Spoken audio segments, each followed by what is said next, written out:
Hi, Charlene here from Radical Feng Shui with Charlene. And in the next couple of videos, I'm going to be talking specifically about Western and Eastern astrology. Now, in the East, especially in Feng Shui, we do have the animals, and every year and the elements, how they change up is a really core part. Another part of that is what I do, and it's 9-star key astrology.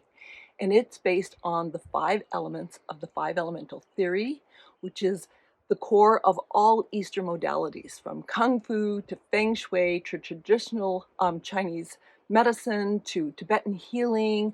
There's so many aspects of the Asian arts that really are based on the 5 elements.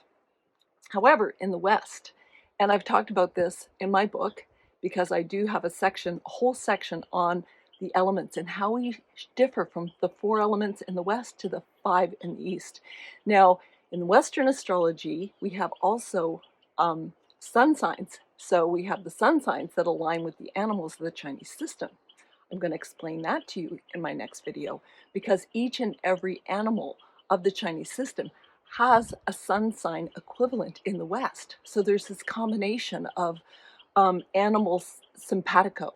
This year happens to be the water rabbit, and the Piscean energy of the water aspect of the 4 elements in the West really aligns with the water rabbit, and how they can change and they're different and they're subliminal and they're powerful, and the fact that water has many presentations.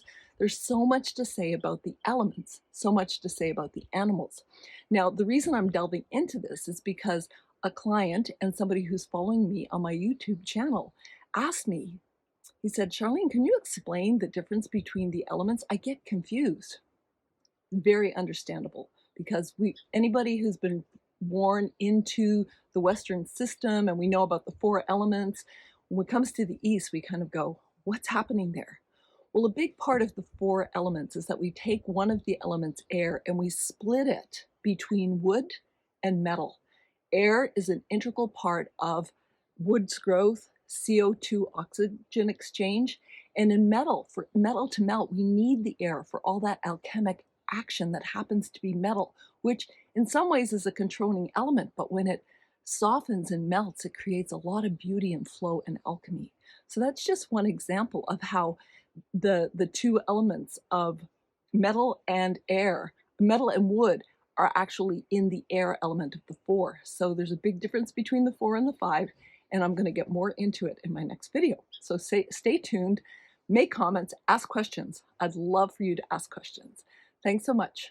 Charlene here, Radical Feng Shui with Charlene. Cheers.